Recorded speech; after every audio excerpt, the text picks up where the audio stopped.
Stampers, this is Gigi with Stamp FUNatics, and welcome to week 7 of my 12 weeks of Halloween. I hope you've been enjoying this series, and I really appreciate all the feedback and comments. So if you have more nice comments to make about these projects, I'd love to hear from you. And also those that have ordered from me, I totally appreciate your support. Keeps me going, keeps me creative. So if you need any of these products, please see at the end on my blog, you'll see all the list of the products that I'm using today. So here's what I've got for you. I've got these great test tubes that I filled with peanut M&Ms and made a cute little tag topper, and this is what I'm going to be making for you today and showing you. And the way that I did that is I used these bags. There are 3x6 gusseted bags. So I took one of those. And then the test tubes, I've filled all mine, but you can see them on, let's see what page is this, 53 of the holiday catalog. They're right here. It's posted on my blog if you need to look through the catalog. And these test tubes, you're going to get 12 of them for only $5. So it's a really cheap way to package your goodies. And you can fit 3 in these packages. So let me get my test tubes because I've already filled a lot of mine up already with our treats. And I'm just going to go ahead and put them in our bag and get them in there and seal them up. And how I sealed them, I just actually folded them over and I stapled because I'm going to be making a header for these. So I just kind of put these flat like this, and then I just folded it over. I have to get that off camera there. And then I'm going to get my stapler, and I'm just going to staple the top closed. And that way all of my containers will stay closed. None of this is going to show though because that's where our topper comes in.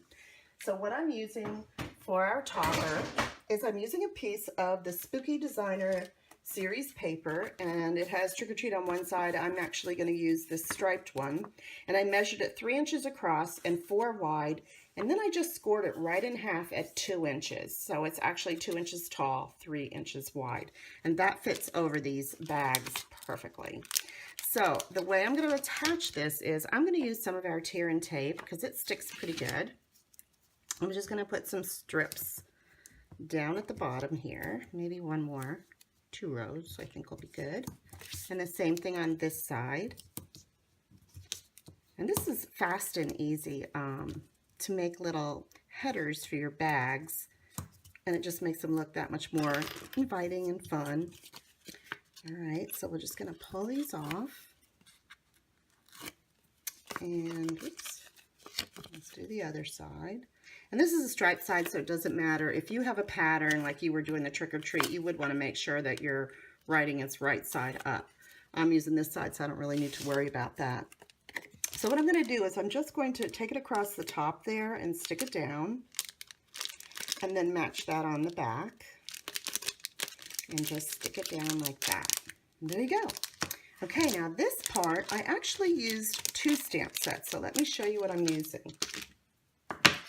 I'm using the Spooky Cat, and I'm using this one here that says Wicked Yummy Treat for You, and this Halloween stamp.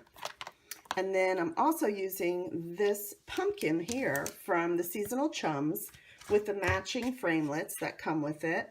And I'm going to be using the pumpkin framelit with our Big Shot. So let me get all that aside.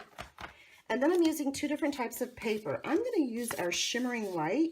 And that's going to be for the pumpkin, and I'm going to tell you why, because today I'm going to be using my watercolor pencils, and you can either use watercolor paper, but I'm going to use the Shimmering White because it actually makes my pumpkin a little shiny. I don't know if you can see the shine with this camera, but trust me, it shines, and it's cute. It looks like it's got a little bit of glitter on it.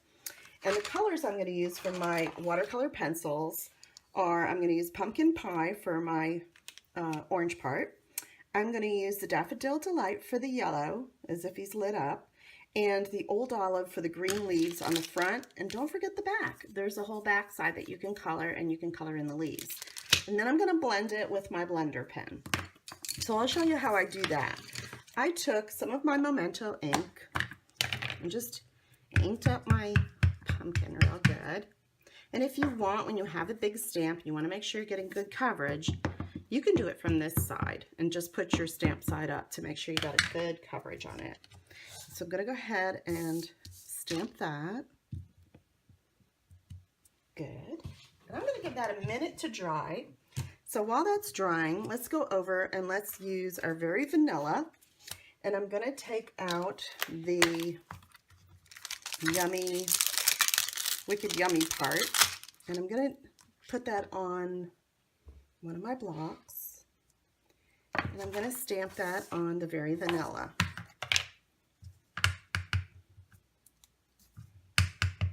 Okay. And then I did use my stitched framelits here to cut this out. So I'm going to go do that and I'll be right back. Okay. So there's my stitched framelit. And I did want to show you, I used the second largest one. And that's our stitched framelits. So the next part I have, let's get rid of the big shot. No, let's do the big shot while we have it here. I can go ahead and cut out our pumpkin. So let's get the pumpkin shape. And I'm just going to, here so you can see it. I'm going to be putting it on there. And you could either do your coloring first or you can do your cutting. On this one, I don't think it matters. If you don't have these framelits, you would have to fussy cut. I do love when they have a matching framelit. It saves me a lot of time. Whoops, let's get that over a little bit more. That looks good. And then just run it through the big shot. Okay, and then we're done with the big shot. If you don't have a big shot yet, it's awesome. You're going to really love it. It saves you a lot of time in cutting, and so many of our stamps do come with matching framelits these days, so it really saves you time. Sometimes they match more than one set too, so you can get a couple of uses. All right, so here's what I want to do. We can finish doing our little saying first if you want. Now I cut a piece. This is, oh, let's see, a 1/2 inch wide by 2.5 inches long. And I'm just going to take our Happy Halloween. You could use a trick or treat if you wanted, but I'm using the Happy Halloween. And I'm just going to go ahead and stamp our little pennant right there.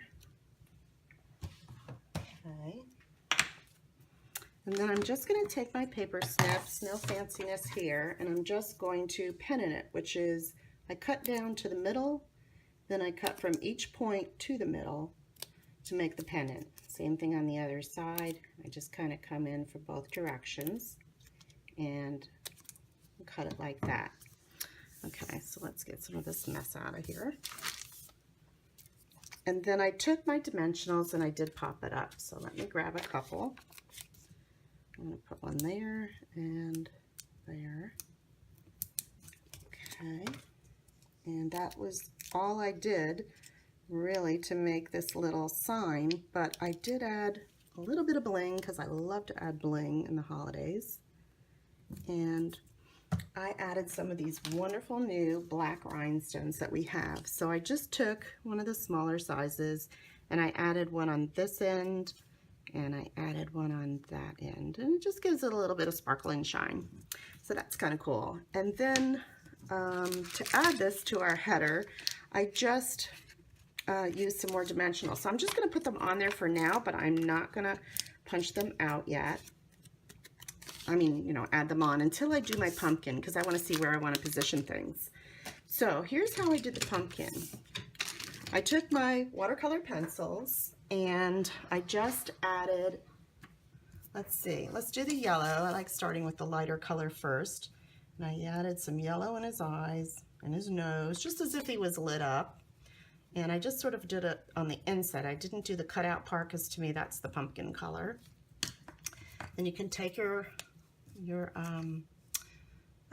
blender pen, thank you. Make sure it's clean and then just blend it all in, and that gives you a little bit lighter look. If you want darker, you can go over it again with your pencil and he can really be shining and bright. And that's all I did with that color. And I'm wiping this off in between, even if I just do it on scrap paper here so you can see, until it's clean. Okay, then I took the orange and I just sort of did the outline part pretty dark. And the side And then I kind of came in a little bit, but it doesn't really matter because I'm going to shade it in with my blender pen. All right, and get a little bit going on in here. And then I'm just going to blend it all like that. See how nice that blends it together? So you don't have to spend a lot of time coloring because you're going to use your little blender pen and blend it in. And when you do that, it'll give you some highlights and low light shadows, which is kind of cool. So just continue on. Now I'm not going to show you all of this coloring. I'll just go ahead and do some of that for you and then come back. And first I just wanted to show you, this is the Old Olive, and I did do the stem in Old Olive the same way. I'm just going to color it a bit, and then I'm going to take my pen and I'm just going to blend it all in so it's all good. And those are the only colors that I used, so I'll be right back when I'm finished. Okay, so now we have it all colored. We have the front and the back. And if you notice, there is, if we bend it, this is meant to be a tag, so you do have this little notch here. Well, I'm not going to hang this because I'm using it on bag, so I'm just going to cut that part off. So I'm just going to kind of follow along the lines and bring it around and just cut it off. Okay, and then I'm ready to attach it to my bag. So the first thing I want to do is I'm going to take a little fast fuse, and I'm just going to add a little to the front and to the back. Let's do that again. There we go. And I'm just going to put this on flat because I am going to pop this part over this. So let's put the pumpkin on first. And I think I had him something like that. And then I just brought him around the back. And this way you have something cute on the back to look at too. And then I took his little sign. Let me get my dimensionals off the back there. And I just kind of put him at an angle, sort of over the pumpkin a little bit, just about there, and press that down. There you go. You've got a treat. Isn't that cute? And those would be cute to hand out at Halloween or to have them at your place setting or whatever if you're having a little fun party. Anyway, I hope you enjoyed this video. If you do, give it a thumbs up, and please subscribe so you don't miss any of my other ones. You can look back and see the ones that you missed. And also go to my blog if you need to find out any of these products so that you can make them too. I'd be happy to have you as a customer. Thank you and have a great day.